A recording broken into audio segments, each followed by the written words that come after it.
Well, hello, nerds, and welcome to DateCraft. Today I will be playing Minecraft Hardcore in my world number 2. And I call it DateCraft because, hey, what do you know? I'm gonna be talking about dating. Now, dating as an adult this day and age has got very difficult. It's, used to be a lot easier when I was young. It was a matter of seeing someone you like, getting close to their group of friends, and hey, you just socialize, and next thing you know, you're meeting with someone outside of school. But hey, that changes as you get older. It's not always going to be that easy. Nowadays, things have changed so much. We have this social media where you look at people's social media pages, they're like advertisements for themselves. Everyone's trying to be a brand of some sort. And hey, there's this thing known as a thought, right? And there's those insta thoughts and other terms that are equally as degrading to the people who are being the thoughts. Well, thought spelt T-H-O-T, and if you don't know what that is, just go ahead and look it up. You'll find out soon enough. Well, nowadays you go through those dating apps and it's kind of like window shopping. How much for that thought in the window? I hope that thought is for sale. Last time I had that thought was back when I was in Amsterdam, back in the long ago, in the before days, before the pandemic, and we were going through the red light district, and I was thinking, how much for the hoe in the window? I hope that hoe is for sale. And we tried to there's a group of us that we went, and most of us, we were a little too shy. That's not our cup of tea, per se. So we had this one friend. He was a bit of a man whore. He enjoyed the variety of women. And so we assigned him to go and see one of those ladies in the window in the red light district, and decided we'd just live vicariously, through his experiences.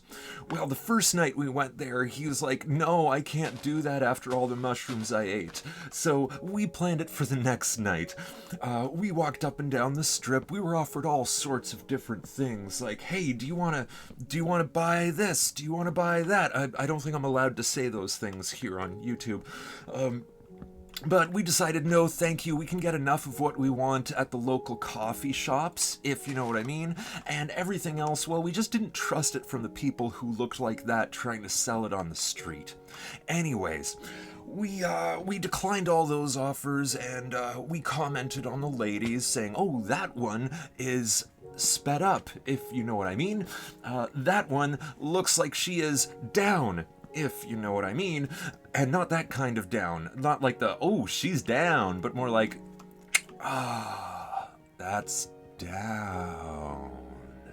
Well, the point is, we could see a bunch of twitching, we could see some nodding off going on, right? But then he found one lady, he's like, oh, I'm particularly attracted to that one. So he goes in, and he experiences his experience. After a while, he comes out, and we ask him, well, what are your thoughts on, tell us, how did it go? And he said, well, it was about as romantic as getting my teeth cleaned.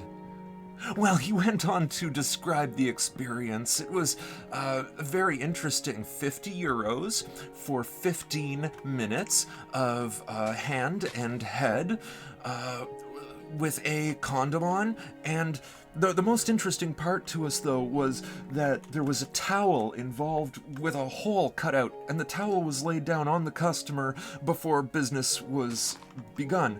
For an additional 15 minutes or an additional service, every one that you added on was about 50 euro. Well, it was an interesting experience. We had a great time in Amsterdam, regardless of the red light district, the fact that we wanted to and did not end up going into the Bananen bar. Yes, it's what you think. I digress from that story, and moving back to the whole reason I started talking about DateCraft. Yes, this is the Minecraft stream where I'm going to be talking a little bit about dating these days. Oh, very different experience between men and women. So the women, you put up your profile, you don't even really have to say much. You just need to have a good picture, right? And you're going to be sent too many messages, too many introductions, so many that it takes you a while to get through them. Maybe you don't even go through all of them. Maybe the woman gives up before she finds a good guy. And maybe she falls for the wrong guy one or two times and then gets a bad impression, or who knows what her experiences is gonna be. It's not me, that's for sure, because I'm not a woman. Despite what social media may imply, someone with this kind of a voice and beard is not, in fact, a woman. I am a man. I am a 37-year-old man, and I have been with my fair share of women in that I have given my heart and had it crushed. I have bought a home and had it sold. I have given my cards and had them robbed. I have given my effort and been met with fights. Oh, today's modern woman can be terrible. I'm hoping to get a traditional woman, but at 37 years old, how many traditional women are still on the market? Ideally, for being traditional, it would be 0, because the tradition is till death do us part. But that is not how women see it these days. It's till disinterest do we part. And sometimes it's not even parting, it's just disinterest will stay together until you find out that I've been with someone else. And then, well, if you've been there, you know that sucks. And that's not what I'm here to talk about. So let's circle right back to the story of the week. So, on a dating app, I see this nice blonde girl. I like the things she's saying, very spiritual, looks are attractive. She's not like a 7 or a 6 even, but hey, someone has to be a 5 because otherwise there's no average, right? And sometimes we have to have people who are 1s, 2s, and 3s because not everyone can be a 10, despite what social media is implying, that every woman is a 10. Yes, girl, just be a queen and slay, queen, be your best self and blah blah blah. Yes, be great, aim for being a 10, but recognize that 5 is average. 10 means absolutely perfect, no room for improvement, and I think we all know there's always room for improvement. Well, let's go back to this girl, okay? I'm not going to give her a number because that doesn't matter. The point is, I liked her smile, I liked what she had to say, and I liked that she lived pretty close by, walking distance in fact. And these days, that's not always that easy, especially if you're not in a big city, or if your small town is actually kind of big. And hey, turns out that even though I never heard of this city I'm in until I moved here, it ends up being one of the top 10 biggest cities in Canada. Well, who knew? Not me. But hey, you walk around town, you go like maybe 5 kilometers from one end of town to the other if you're going east-west, and double that if you're going north-south. Okay. The point is, she was pretty close, less than 2 kilometers away. So, interesting, we have a talk on the phone before we meet. She did most of all of the talking. I didn't get to say much. And that's to be expected from someone who has ADHD. Now, that's not me. I am on the spectrum. I am an introvert, despite what might seem like right now. This is just like, hey, I'm an actor, so I know how to entertain. And I hope I'm entertaining. And on that note, if this is at all entertaining to you, please like this video. Comment later on when you've heard more of what I have to say, or if you've got something to say on what I've already said. I just hope you're enjoying it. Like this video, subscribe so you get more of my videos, and please share it with 2 friends you might think would like it, and get them to share it with 2 friends, and they share with 2 friends, and they share with 2 friends, and maybe, just maybe, I get 2 new friends. Anyway, back to the story. I go to meet this girl. I make it very straightforward that I'm doing a thing. Would you like to join me? I say I'm going to the insert local store here. and it's right near where she lives, and she says, "Wait for me," and I do. I take my time dilly-dallying around the store, and then I see her face, and it's not quite the face I saw online. Well, you guessed it, filters. All these Instagram filters, Snapchat filters. Oh, geez. You're lucky if you end up on a date with the same person you swiped on. And that's not where the story ends. Okay, so we continue to see each other for a little bit, and throughout the course of time, I discover that she is in fact 8 months pregnant, which was nowhere to be found on her profile. Her full body picture, yes, she was a large girl, and there's nothing wrong with that, unless you're talking medically. And so I didn't have a problem with seeing her when we first met. Like, yeah, okay, you're a little big, that's fine. You know, I'm a big person, different kind of big, but hey, big is big, and we're all good in our own ways, okay? No harsh judgment here, unless it's unhealthy. Consult your doctor for more information. All right, so 8 months pregnant, and through conversation, I learned to find that she's not sure who the father is. She knows it's one of 2 people, and both of those people had no interest in being a father, so I guess she tricked them in a way. Now, she says that she was very clear and upfront with wanting to have a child. They knew they were having unprotected sex, and she's just not sure which one of them planted a seed. Could have been worse, I guess. Could have been more than 2 people.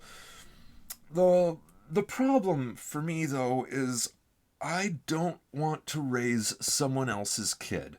I did that. I did that with one of my last relationships. I thought, single mother, hey, at least she's always got snacks in her purse. It's a joke, but it's also very true. My mother used to walk around with a reused plastic container that said guacamole. So one time we were in a bank. She was just doing some finances. I was maybe 3 or 4, so I was coming along with her for the day. And I was bored and I wanted some candy. I asked, Mom, can I have some guacamole? And the bank lady, she was just like, what? What are you talking about? The look on her face was hilarious. Then my mother brings out this little guacamole container, opens it up, and there's individually wrapped candies inside. Okay. That was a good laugh. A good story, she says. She likes to tell it once in a while. Point is, single mothers have their advantages, but the disadvantages are very real. For one, as a man, you will never be her priority. The kid will always come first. And that means that if you're sharing money with this woman, your money is less important than her and her kid. They will always come first. Well, this was during lockdown, and what can I say? As an overnighter professionally, I didn't want to go out of the house and lose sleep while trying to get groceries and buy the things we need. So I hand her my car keys, I hand her my bank card, I hand her my credit card. I trust her to make the purchases and to take care of my car. Well, she ended up driving, in the course of just 1 calendar year, driving my car twice as much as I had driven it since purchasing it, I'd say 5 years before. Yeah, granted, I don't do a lot of driving, but dang, she did a lot of driving. Some days it was over an hour of driving, and I'm talking in a place of Canada where small towns can be very far away from each other. So if you're talking going 1 town over, that can be a half hour on a highway driving 120 kilometers an hour, roughly 80 miles per hour. My math might not be correct there, but hey, most of the world will understand 120 kilometers an hour is dang fast. All right. So she's going a half hour one way, a half hour back, and maybe she also goes out for a shopping trip, and she's ordering things on Amazon, and she doesn't feel like cooking today because it was a big day of driving and dealing with her narcissistic mother. So we order in, and she just sits there on the couch eating food that's not healthy. Well, that's how it happened. That turns out, as a survivor of narcissistic parenting, she also developed narcissistic habits. We just kept running out of money, and I didn't realize fully why it was happening, and it was because she was wasting money on all sorts of things. Oh, one day I wake up and she asks me for help building the new backyard gazebo she purchased. The backyard gazebo that we set up, that we got to use for this one day. We had a group of friends come over. We enjoyed a barbecue. It was nice. We sat under the gazebo. We live in a town where the wind can get pretty strong. And that night, the wind picked up the gazebo, threw it around the backyard, smashed it irreparably, and ripped the fabric because she said she would stake it down and tie it down, and she didn't. So there's a couple of $100 just whoop right out the window.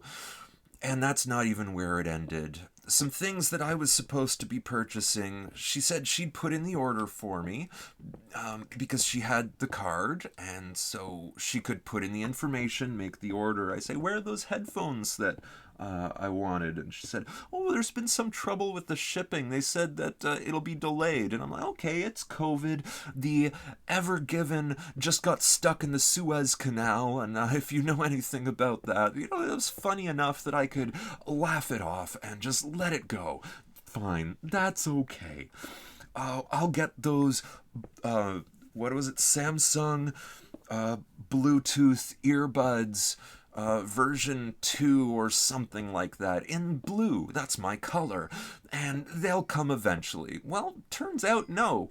Because after only about 2 or 3 months of living together in this house we were rent because, well, hey, that's a whole other story.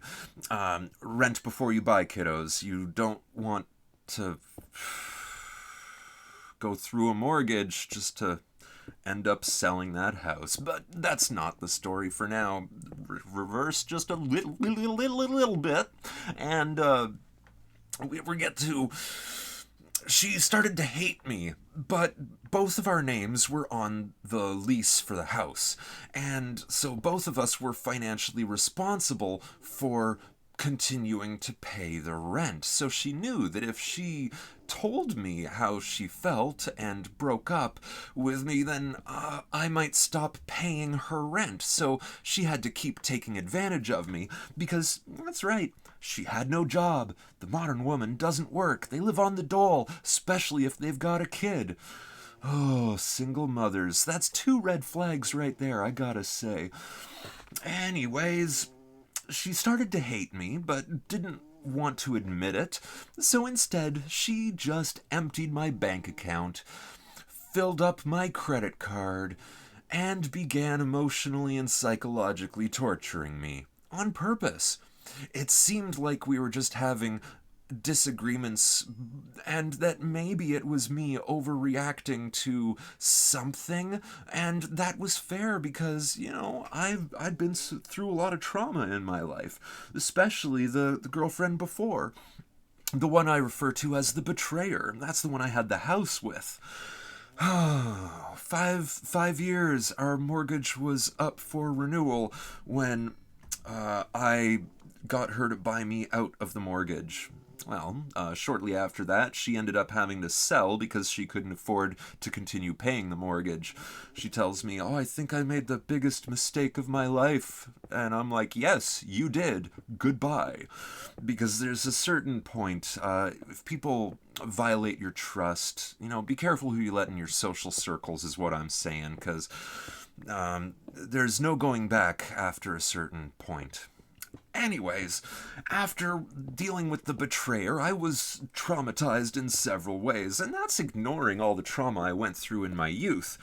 Now, I'm not here to talk about my traumas, but I am here to say that the deceiver, that's the one I was renting with, okay? She convinced me that because of my traumas in childhood and my traumas with the betrayer, that all of our troubles were just because of my trauma. No, they were because she was raised by a narcissist, had a negative view on the world, and was being poisoned by TikTok. Yes, poisoned by TikTok, owned by the Chinese Communist Party, and curated by an algorithm that is against Western reality. Now, if you're at all on TikTok, think about that for a little bit. How corrupted are the videos that you're watching? What kind of messages are they trying to impart on you? And if you don't have TikTok, then that's great. Stay away from it. It's awful. It's mental poison. It's social media toxins. Stay away from it. Well, the deceiver convinced me, and so I sought out therapy. And I thought everything was my fault. And turns out it wasn't. She's a horrible person. Horrible people deserve no dick. Well, after leaving the deceiver, so she convinces me that in order to pay off the credit card debt, I should just go move back in with my parents, where I had practically no rent to pay, so I could save up the money and pay off the credit card and then save up for buying our home together. And me, being traditionally raised with two parents that still live together and love each other, I thought, well, yeah, that makes sense. I will get better, we will work on our issues, and we will buy a home and raise this stepson of mine, and everything will be great. But, wrong. She was deceiving me, and she just wanted me to move out of the house that we were renting before she broke up with me and got new people to move in and help pay her rent. Well, it was about a year later when I get a call from the former landlord, and he says, so I haven't had the rent payment in several months now, and I understand you're not living there? I'm like, that's right. I left the deceiver about a year and a month ago, and she told me she was just going to sublet with like another couple or two and have them help pay the rent. She's like, well, I haven't received any rent money. So thank you for confirming that. And I'm like, well, that's fair because, I haven't received all my things back. I've got a list of like magic cards and collectibles and utilities that I brought into the relationship that I couldn't find when I was moving out. She said, yeah, no problem. When I find them, I'll give them back to you. But wrong. She was lying. The deceiver, I call her. Well, that was a bit of a story, yeah. The point of that was, though, to say I didn't want to be raising someone else's kid again. So this person whose picture did not look like their profile, whose outlook on life did not match what she had written down, whose parental status did not match what was in the dating profile. Yeah, we ended that pretty quickly. And it was very disappointing because I thought someone this spiritually positive would be a good match. What can I say? I can be naive sometimes. It's the romantic nature in me. And so I just want to make sure that y'all understand it's rough out there for men.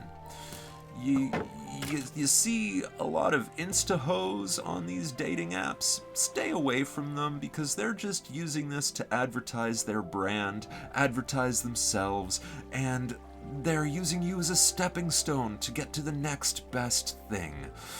Beware of filtered photos. You can tell because their chins look unnaturally skinny, their skin unnaturally smooth, and maybe their eyes are just a little unnaturally big with sparkles. or something. The coloration is wrong. It's almost like being shown a full face of makeup and thinking they're gonna look like that all the time. I'm looking at Shoe on Head here. Shoe on Head is a YouTuber, and I've got nothing against her. I just recognize that the makeup she wears for her videos is not a reflection of how she will look in her day-to-day life. And so ladies, please keep in mind, if you want a good survivable relationship, be careful out there. Well, thanks for watching. Science, spirit, life. Nerd Pope King.